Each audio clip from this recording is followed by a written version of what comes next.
So this Baylor team doesn't go on the road and play lights out. Like, Arizona should be able to take advantage of Baylor if Arizona is the team that we think Arizona is rounding to become. We do have their preview right here for all of you. Let's do it. But what stands out to you, Damon? I think just that offensive and defensive rating is extremely high, right? Like that's what you get in Big 12 basketball. This is going to be what we see against Kansas, against Houston, against Iowa State, and Baylor and Arizona. That's probably the big five there in the Big 12, right? And all of these teams are sound on both sides of the basketball. They've played a really tough schedule thus far. We mentioned it. Those 4 losses are about as good of 4 losses as you'll find in the country. Coming against Gonzaga, Iowa State, I believe. It was Gonzaga, Iowa State, and then they also picked up losses to Tennessee and UConn. So, yeah, you got the back-to-back champs there in Tennessee, who was the number 1 team in the country like a week ago. So, I mean, really, really good, strong resume there from Baylor. But a lot of those games haven't been super close, Kevin. No, yeah, you lose to Iowa State by 19. They lost to Connecticut by 4. They lost to Tennessee by 15, and Gonzaga, that's an ugly number. Yeah, by 40. 101 to 63 is an ugly obviously, number. Obviously, happened at the beginning of the season, but a 38-point loss to anybody is it's just a lopsided number. That doesn't happen too often. So, and Gonzaga hasn't been, incredible recently. They're also 14-4, but really high up there in Ken Pom. Yeah. But another thing that sticks out to me there is that tempo number, right? Yeah. You pull that up again for me, please. You look at the adjusted tempo, which is determined by how many possessions a team gets with per 40 minutes in a 40-minute basketball game. Baylor's averaging 65 possessions per 40 minutes, which is good for 284th in the country, Kevin, out of a grand total of 364, which is pretty dang low. What do you take about this Baylor Bears team and like what sticks out to you, I guess? Well, let's start with that pace number that you just brought up. I think that's really encouraging for a team like Arizona that can clamp up so strongly on the defensive end. A team that's already slow. Yeah. If you can slow them down to a halt, because what stopped Baylor in the ASU game was their offense just totally whittled away in the second half. I've seen and read a lot of Baylor fans that they feel like the second half offense, the late game offense specifically, is kind of confusing and kind of it slows down to a halt to an extent. And I think that Arizona can really take advantage of that early. Baylor, they did hold ASU to only 20 first half points, so it's not going to be easy to do what I'm about to say they could do. But I think when you look at the first half numbers for Baylor, they put up 32 points, Damon, against ASU in their most recent game. And I think that Arizona, we know, is a much better team than ASU. And so my point with all this is Baylor's already slow. Arizona can take advantage of that, slow them down, and then turn that into transition offense, in my opinion. Yeah, if they can get some fast break buckets, if they can win the fast break battle, I think that would bode really well for Arizona in this game. You mentioned it, that ASU game. I think it provided a good analysis, I think, of Baylor. I mean, obviously ASU and Bobby Hurley play a lot different than Arizona and Tommy Lloyd play. That's how Bobby and ASU get back into a lot of games, late in games. They press and they cause havoc and create turnovers, and then get you to kind of start freaking out on the offensive side of the ball.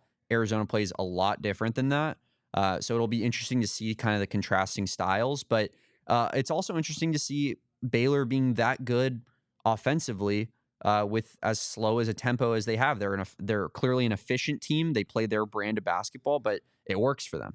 Yeah, and I think Baylor, their KenPom rankings kind of surprised me on some level, because for Baylor to have the 15th best offense and the 40th best defense is very surprising to me. Just simply because this is a team that put up 29 in the second half against ASU. 29, Damon. I mean, this is the team that their late game offense and their second half defense is what has the fans worried. And to me, that does not match up with their KenPom rankings. Kind of similar to what you said about Gonzaga in a way, where Gonzaga visually, the eye test has not matched the numbers yet. But I'm excited because I think that this should be a fun matchup with some of these players that we're about to get into talking about here, Damon, that kind of contribute to this boomer bust Baylor offense, in my opinion. I think it's a Baylor offense that one night could be really successful, and then one night you could have players like one more time, Jeremy Roach 2 for 11 against ASU, 1 for 6 from 3. Jaden Nunn was 1 for 3 from 3. VJ Edgecombe was 5 for 13, which is not awful, but I'm just speaking to the lack of efficiency from the Baylor offense at times. And so the 15th ranking for this offense does kind of surprise me. We're going to talk about some of these guys that are playing good basketball here for the Baylor Bears, Kevin. Who do you think is like the true X factor for this Baylor team against Arizona? I think the true X factor for this Baylor team against Arizona is Josh Ojianwuna. Beautiful pronunciation there from my co-host. Appreciate that. But yeah, no, Damon, I think that Josh, I'm not going to risk it twice.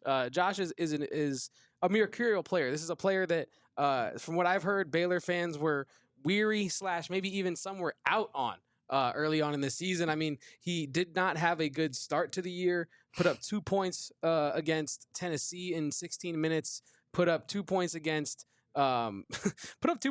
New Orleans in 22 minutes. And so, like, I think Baylor fans were, and even his counting stats, 8.3 points, 7.3 boards, a half an assist. It's not jumping off the screen. It doesn't jump off the screen. But you want to know what does jump off the screen and what made my eyes truly pop this morning, Damon? Hit me. According to Ken Palma, this is where I'm getting all these numbers from. Josh Ojianwuna is 5th best in the nation in offensive rating, 1st in effective field goal percentage in the nation, 2nd in true shooting percentage in the nation, 50th in offensive rebound percent in the nation, and he had 17 rebounds on Saturday against ASU. This is a player who's rounding into form. He's 6'10", 225, 230, depending upon where you get your sources at. I think, like, it's another great test for Henri Veesaar and Tobe Awaka, because this is a player who can really rebound. 17 boards against ASU, as I already mentioned, 7 against Cincinnati, 10 against Iowa State. I mean, he had one of his best games of the year against Iowa State, Damon. He put up 5 for 6 shooting, 13 points, 10 boards, 3 steals, a block. Like, this is a player that can really, I think, change the ceiling of Baylor, in my opinion, from the outside looking in, because you know what Norchad Omier is going to give you. You know that Norchad Omier is going to ball out. Jaden Nunn, he's got really good shooting numbers, 47% from 3, 41 from the field. He's not super high usage, though, only 11 points per game. So I think Josh Ojianwuna is a real ceiling changer for Baylor, and I'm looking for that matchup against our bigs in this game. Yeah, only 6th on Baylor in minutes there as the starting center, but it seems like when he's playing a really, really solid basketball game, Baylor is, at their ceiling there. So will be interesting to watch how our front court, Tobe Awaka coming off his best game in an Arizona Wildcats uniform, and Henri Veesaar, who just seemingly gets better and better every game these days. Will be interesting to see that matchup against Ojianwuna. Did I do that? Ojianwuna. Ojianwuna. Yeah, there's an A in there. There is an A in there. Yeah, there is. There is an A in there. But yeah, I think the front court battle in general is really what's going to, I think, determine this game. Because as you mentioned, Norchad Omier, who is your best player that Arizona will play on he's a beast. Entire rest of the schedule. And I think I said Hunter Dickinson in that one. I do think Norchad Omier is a better basketball player than Hunter Dickinson. I think Hunter Dickinson is a tough matchup for this team because of his size and experience, and it's hard to slow a guy down like that. But I do think Norchad Omier, when it comes down, like if I had to pick one for my team to build a winning basketball team, I would take Norchad Omier. I think he's one of those guys who just is contributing to winning at the absolute highest level. And it's going to be a tough matchup for a front court of ours that has shown a little bit of inconsistency, right? Like Tobe Awaka hasn't played great game in and game out. Trey Townsend has been pretty brutal for this team thus far in this season. And, I think there's a chance that you're really, really relying upon a Carter Bryant to slow down maybe a Norchad Omier, which is not an easy matchup for a guy like that. Will probably be the toughest player that he'll have played against thus far this season. And not to mention VJ Edgecombe as well, right? Yeah, we didn't even that's the craziest part about the Baylor thing. Yeah. Is that you can talk about this Baylor team for a while. Like we just did. They have a lot of really good players. And we don't even get to VJ Edgecombe, whose athleticism is off the charts. His raw skill is off the charts. I mean, I saw him hit a layup in the ASU game that not many players in the country across the board can hit. Just raw athletic talent with him. I mean, he is.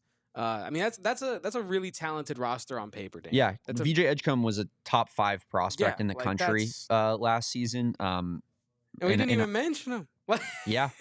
No, it's like they have a really, really deep team full of like 6 dudes that play Mhm. high level basketball. So it'll be interesting to see because I think Arizona is one of the deeper teams in the country, right? Like Yeah. I know that it's only an 8-man rotation. That's pretty typical for college basketball, but it's a 8-man rotation where the 3 guys on the bench are 3 of your 5 best players on the team. So obviously that goes to show that, it's not like a situation where like in say, let's go back to, a 2013 Arizona Wildcats team where your bench is you have TJ McConnell, Nick Johnson, Aaron Gordon, and you Caleb Tarczewski. You have studs up and down your starting lineup. You go to the bench and it's like one of your premier bench players is an Elliot Pitts, who is nowhere close to as good as Yeah. the guys who were in your starting 5. I now we're looking at a situation where KJ Lewis is one of the best players in the starting 5. So is Henri Veesaar. So is Carter Bryant. So at least from what we've seen this season, I feel like from a depth perspective, it's going to be interesting to see those 2 schools match up against one another, and just how that depth on depth looks versus one of the more talented teams that Arizona has played against this season. I agree, and I have an intangible factor to throw at you, Damon. So we've talked a lot ad nauseum almost about how I don't believe that Arizona should ever lose at McHale. I think that's a crime to lose at McHale. Right now, obviously, if you do lose at McHale, there might be you might be playing at Duke.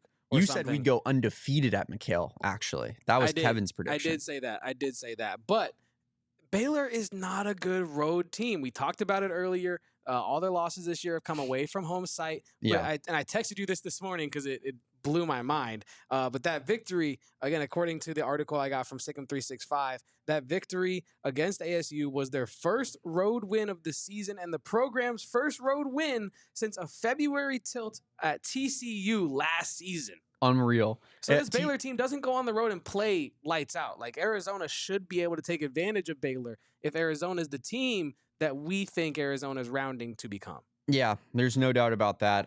I think, ASU, as I mentioned earlier, maybe the single easiest venue to play at in the Big 12. TCU up there as well. I don't think TCU basketball fans are super locked in on that program. So yeah, I mean, 2 of those road wins coming against places that are not super wild places to play, right? And when they go to an Iowa State, they lose by 19 points on the road, right? And that's a crazy environment to play in.